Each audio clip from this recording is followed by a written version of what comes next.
Hello बच्चों, तो आज हम टॉपिक लेकर के आए हैं कॉलिजन्स के ऊपर। कॉलिजन्स एक बड़ा ही इम्पोर्टेंट और इंटरेस्टिंग टॉपिक है। ये centre of mass system of particles का टॉपिक है बच्चों। कॉलिजन्स की बात करने जा रहे हैं। तो मेरा नाम लक्ष्मीकांत तिवारी और हमारा और आपका खूबसूरत सा चैनल फोर्स वाला। तो बच्चों हेडिंग लगाएंगे, पेन और कॉपी निकाल लेंगे और पढ़ेंगे कॉलिजन्स। बच्चों कॉलिजन्स क्या होता है? कॉलिजन्स बेटा, कॉलिजन्स क्या होता है? कॉलिजन्स एक प्रोसेस है जिसमें कि एक बॉडी का इफेक्ट, एक बॉडी की वेलोसिटी है, उसकी वजह से कोई दूसरे बॉडी के वेलोसिटी पर इफेक्ट पड़ रहा है, या एक बॉडी के मोमेंटम चेंज होने से उस दूसरे बॉडी के मोमेंटम भी चेंज हो रहा है, तो उसको हम लोग बोलते हैं कॉलिजन्स। क्लियर है? कॉलिजन्स। और किसी भी टाइप के कॉलिजन्स में, in any type of collisions, याद रखिएगा बच्चों, in any type of collisions. और कॉलिजन्स को समझने के लिए आपको पता होना चाहिए कंजर्वेशन ऑफ मोमेंटम और काइनेटिक एनर्जी, यानी इसके पिछले जो भी वीडियो आपने पढ़ा है सब पढ़ के आए होंगे आप लोग, ये मैं मान के चल रहा हूँ।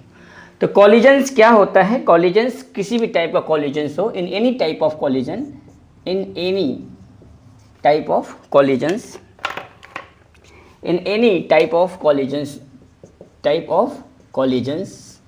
In any type of collisions में जो मोमेंटम होता है बच्चों बॉडी का, वो कंजर्व होता है through out the collision. Momentum of the system remains conserved through out the collisions. Always keep in your mind, किसी भी टाइप का कॉलिजन्स हो, चाहे इलास्टिक कॉलिजन हो चाहे इनइलास्टिक कॉलिजन्स हो, दो ही कॉलिजन्स हमारे पास हैं, ठीक है।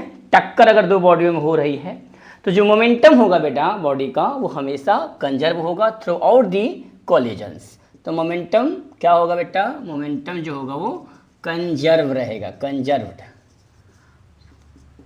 ऑफ मोमेंटम, कंजर्व किसका? कंजर्व सिस्टम का, थ्रू आउट द सिस्टम, ठीक है। तो मोमेंटम क्या होगा बॉडी का? कंजर्व रहेगा।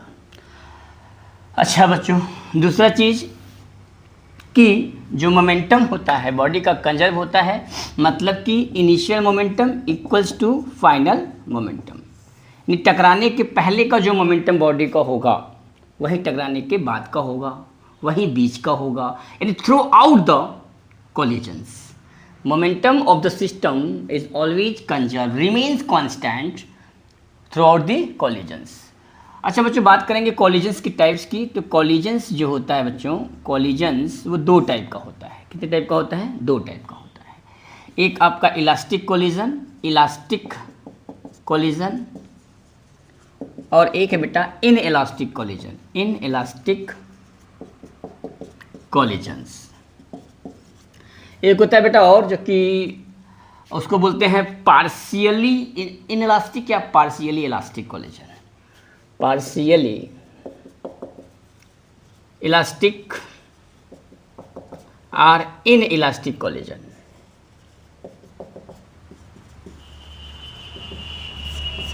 क्लियर है? किसी भी टाइप का कोलिजन हो, एक बात हमेशा याद रखिएगा, one thing always keep in your mind that in any type of collisions momentum always conserve of the system through out the collisions. दूसरा पॉइंट बात करेंगे बच्चों, और हम जैसे बात कर रहे हैं हेड ऑन कॉलिजन, एक होता है head to head on collision, और दूसरा होता है बच्चों oblique collision. Head on collisions का मतलब कि जैसे मान लीजिए दो बॉल हैं, एक बॉल ऐसे एक बॉल है, इसका लाइन ऑफ इम्पैक्ट और लाइन ऑफ मोशन दोनों एक ही हो। लाइन ऑफ इम्पैक्ट और लाइन ऑफ मोशन जो है हेड टू हेड, मतलब सीधा स्ट्रेट लाइन, ठीक है। तो हेड ऑन इसको बोलते हैं हेड ऑन, यानी लाइन ऑफ इम्पैक्ट और लाइन ऑफ मोशन दोनों, जैसे दो बॉल हैं, इसकी वेलोसिटी u है, इसकी वेलोसिटी v है, दोनों ये आपस में कोलाइड करेंगे, ठीक है। तो कोलाइड करेंगे तो इनका जो होगा ये जो है इसी पाथ पे स्ट्रेट पाथ में डोनेट, मतलब कि मूव करेंगे, इसको बोलते हैं हेड ऑन कोलिजन। और ऑब्लिक कोलिजन्स में क्या होता है कि लाइन ऑफ इम्पैक्ट जैसे मान लीजिए ये है आपका बॉल, ये है आपका, और यहाँ से देखो इधर जा रहा है ये, तो ये देखो यहाँ पर लगेगा है ना, मतलब इसका जो लाइन ऑफ मोशन और लाइन ऑफ इम्पैक्ट दोनों डिफरेंट है, किसी एंगल पे है, साइड साइड से है, उसको बोलते हैं ऑब्लिक कोलिजन। क्या बोलेंगे? Oblique collision. तो बच्चों कोलिजन्स क्या है? एक प्रोसेस है जिसमें किसी भी टाइप के कोलिजन्स में जो मोमेंटम रहेगा बॉडी का through out the system, through out the collisions, चाहे वो इनिशियल हो चाहे वो फाइनल, पूरे कोलिजन्स के दौरान, यानी कि टकराने से पहले का मोमेंटम, टकराने से बाद का मोमेंटम और last momentum, through out the collisions momentum of the body remains conserved always keep in your mind. इसको बच्चों एकदम कंफर्म कर लो, किसी भी टाइप का कोलिजन, चाहे इलास्टिक कोलिजन हो चाहे इनइलास्टिक कोलिजन हो, सब में जो है मोमेंटम आपका कंजर्व रहेगा। ठीक है, तो बच्चों आज हम जा रहे हैं पढ़ने इलास्टिक कोलिजन में head on collision, elastic collision में हेड ऑन कोलिजन। तो बात करने जा रहे हैं बच्चों इलास्टिक कोलिजन में, elastic collision, elastic collision, elastic collision में head on collision, head on collision की बात करेंगे बच्चों। तो मान लीजिए कि बच्चों दो बॉल हमारे पास है, एक बॉल ये है एक बॉल ये है, दोनों जो हैं आपके, इसकी वेलोसिटी है u1, इसकी वेलोसिटी है u2, ठीक है, इसका मास है m1, इसका मास है m2, दो बॉल हैं। अच्छा ये है, इसके बाद इनका होगा, चूँकि इनका लाइन ऑफ इम्पैक्ट और लाइन ऑफ मोशन दोनों एक सेम पाथ सेम है, line of impact head on collision हो रहा है बॉडी का, तो इसको हम लोग बोलेंगे लाइन ऑफ इम्पैक्ट, ठीक है, हेड ऑन कोलिजन हो रहा है। अच्छा बेटा अब ये टकराएंगे, टकराने का पहले की बात है, अब ये टकराएंगे दोनों ऐसे, थोड़ा सा डिफॉर्मेशन होगा बॉल का, ठीक, ऐसे तो डिफरेंट होगा, यहाँ डिफॉर्मेशन होगा बेटा, डिफॉर्मेशन होगा तो मोमेंटम एक का कम होगा एक का ज़्यादा होगा, किसी का बढ़ेगा किसी का ज़्यादा होगा, लेकिन मोमेंटम जो होगा through out the system in collision always constant. ठीक है बच्चों, और ये टकराने के बाद दोनों बॉल्स की वेलोसिटी चेंज हो रही है। देखो पार्टिकल का ये जो बॉडी है, बॉडी का जो मोमेंटम है वो चेंज हो रहा है। देखो यहाँ पे वेलोसिटी है u2, यहाँ वेलोसिटी है v1, यहाँ पे वेलोसिटी है v2, मास वही रहेगा आपका m1 और m2 दोनों बॉल्स का, ठीक है, मास तो कंजर्व रहता है बॉडी का। तो यहाँ पे देखो वेलोसिटी बॉडी, इस बॉडी का वेलोसिटी चेंज हो रही है, मतलब मोमेंटम चेंज हो रहा है, लेकिन through out the system body का मोमेंटम क्या है बेटा? कंजर्व रहेगा। पहला चीज़ बॉडी का मोमेंटम कंजर्व रहेगा, और ये जो है इसमें जो डिफॉर्मेशन हो रहा है बॉल का, जहाँ पर टकरा रहे हैं, कोलाइड हो रहे हैं, कोलिजन्स, यहाँ पे कोलिजन्स हो रहा है, ये कोलिजन्स के पहले का ये कॉन्सेप्ट है, ये कोलिजन के बाद का कॉन्सेप्ट है, दोनों बॉल अलग अलग हुए, उनकी वेलोसिटी चेंज हो गई, मोमेंटम चेंज हुआ, लेकिन through out the system of का जो मोमेंटम है वो क्या है? कंजर्व है। तो ये लिख देंगे बच्चों मोमेंटम, पहला पार्ट मोमेंटम जो होगा, momentum of the system remains constant, remains constant या remains conserve, constant throughout the system,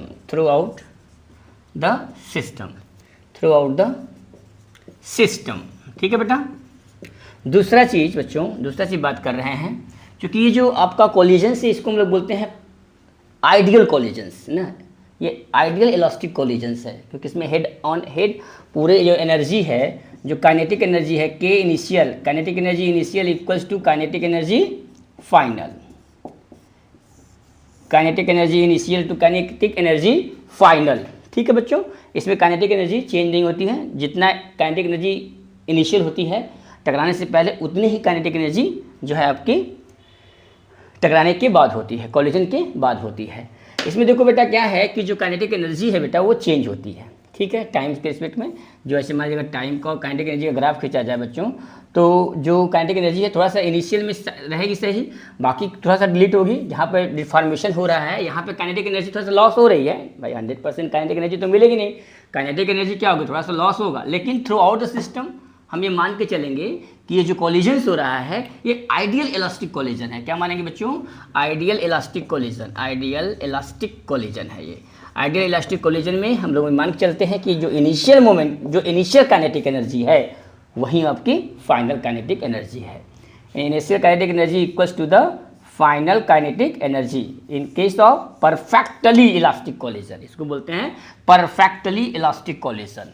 momentum क्या हो रहा है, मोमेंटम थ्रू आउट, देखो मोमेंटम जो है p और जो है आपका टाइम के बीच में जो ग्राफ है वो कांस्टेंट है through out the system, initial में, फाइनल में, जहाँ पर टकरा है वहाँ पे, through out the system.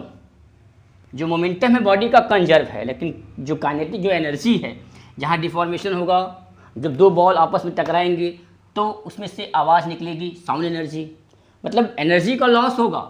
But initial और फाइनल जो होगा, ये इनिशियल है और ये फाइनल है, ये कांस्टेंट है, बट बीच में जो है एनर्जी जो है थोड़ा सा मतलब कम होगी, मतलब लॉस होगा एनर्जी का, इसमें लॉस होगा, लेकिन फिर उसके बाद टकराने के बाद जो है वो अपना एनर्जी को गेन कर लेगा, मतलब काइनेटिक एनर्जी होगी वो फाइनल एनर्जी के बराबर होगी, ये हम मान के चल रहे हैं। ठीक है, तो ये है आपका elastic collision in head on collision, इसी को बोलते हैं। जो बच्चों बात करते हैं हम लोग इसको सब कॉन्सेप्ट लेते हैं। और तो ये चीज़ समझ में आया कि हेड ऑन इलास्टिक कोलिजन में हम ये मान के चलते हैं कि बॉडी का जो सिस्टम का जो मोमेंटम होता है वो कंजर्व होता है। मान लीजिए कि दो बॉल हैं, ठीक है, दो बॉल हैं और ये बॉल का मास है m1 और इस बॉल का मास है m2, दोनों का लाइन ऑफ मोशन और लाइन ऑफ इम्पैक्ट दोनों सेम है, मतलब हेड ऑन कोलिजन। इसकी वेलोसिटी है u1, इसकी वेलोसिटी है u2 और u1 जो है बेटा ग्रेटर देन u2 है। भाई एक की वेलोसिटी ज़्यादा होगी तभी तो टकराहट होगी। अब ये दोनों करेंगे बेटा क्या, टक्कर होगी, इनमें क्या होगी, टक्कर। यहाँ पर डिफॉर्मेशन होगा, यहाँ पर कोलिजन होगा, क्या होगा बेटा, कोलिजन, टकराहट होगी, दोनों बॉलों में टकराहट होगी और टकराने के बाद ये दोनों बॉल अलग अलग हो जाएंगे, मतलब कि इनका मास तो सेम रहेगा m1, इसकी वेलोसिटी हो गई मान लीजिए v1 और इसकी वेलोसिटी हो गई मान लीजिए v2, ठीक है, वेलोसिटी हो गई v2, v1 v2, velocity change हो गई, ठीक है, वेलोसिटी चेंज हो गई। तो पहला केस क्या था, पहला था कि मोमेंटम बॉडी का क्या होगा, कंजर्व होगा, यानी initial momentum equal to final momentum, यानी कोलिजन होने से पहले का मोमेंटम बराबर कोलिजन होने के बाद का मोमेंटम। तो यहाँ का मोमेंटम क्या हो जाएगा बेटा, m1 u1 plus m2 u2 is equal to m1 v1 plus m2 v2। अच्छा बेटा, एक काम करते हैं, m1 m1 को एक साथ रखते हैं, यहाँ पे देखो r लगाया, m1 बराबर लिख सकता हूँ मैं u1 माइनस v1, बोलो हो जाएगा, m1 minus v1 equal to, इधर इसको इधर ले आओ, तो m2 यहाँ से कॉमन लिया तो ये v2 अब माइनस u2 हो जाएगा। सही है बेटा, समझ में आ रहा है, सही कर रहे हैं। अच्छा ठीक है, यहाँ तक रहने दो, इसको मान लो इक्वेशन नंबर फर्स्ट। दूसरा केस क्या मैंने बताया था, इलास्टिक हेड ऑन कोलिजन में जो बॉडी का जो काइनेटिक एनर्जी होगी वो बराबर होगी, यानी काइनेटिक एनर्जी इनिशियल बराबर काइनेटिक एनर्जी फाइनल। तो बच्चा यहाँ पे क्या हो जाएगा, हाफ m1 u1 का square plus half m2 u2 का स्क्वायर बराबर हो जाएगा हाफ m1 v1 का square plus half m2 v2 का स्क्वायर।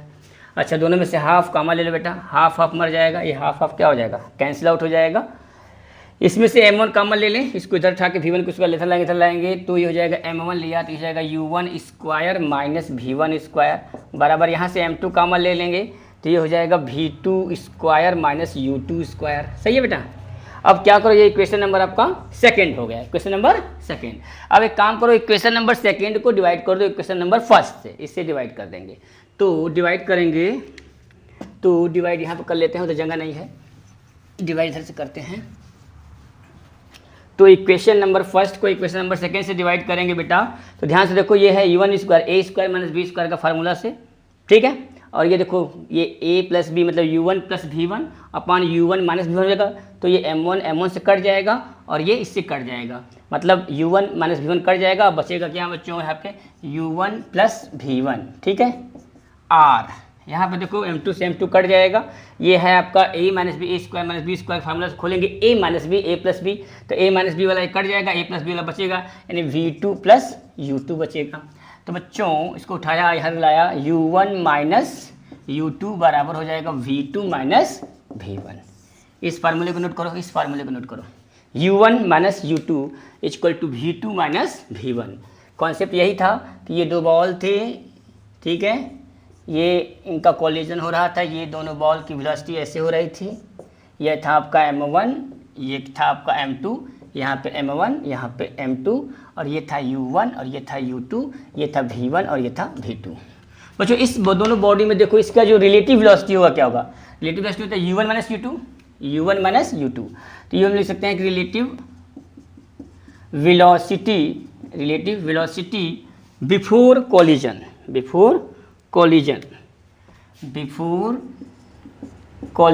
ठीक है, बिफोर कोलिजन ये हो जाएगा आपका, ये क्या है, ये इसका रिलेटिव वेलोसिटी है v2 minus v1, relative velocity of this block after collision.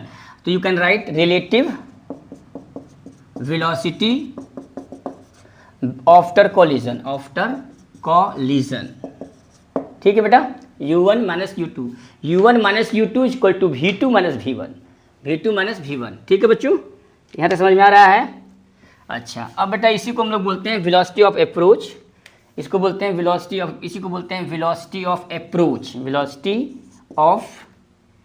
गर्मी में मार्कर सूख रहा है, गर्मी में मार्कर सूख जा रहा है, तो इसलिए मार्कर बार बार चेंज करना पड़ रहा है, 3-4 मार्कर लिए हुए हैं, कोई मार्कर सूखे ना, आप लोग को दिक्कत ना हो। Velocity of approach equal to हो जाएगा वेलोसिटी ऑफ सेपरेशन बोलते हैं इसको, सेपरेशन। तो बच्चों इसको जो है आप लोग जो है रेडी कर लीजिए, velocity of separation, velocity of approach, मतलब ये दोनों मिलने का काम कर रहे हैं, ये है m1 m2 u1 u2, और यहाँ पे जो है सेपरेशन, टकराने के बाद का जो कॉन्सेप्ट है वेलोसिटी ऑफ सेपरेशन बोलते हैं इसको। तो लर्न कर लीजिए बेटा इसको, बस न्यूमेरिकल करते हैं। Thank you, best of luck.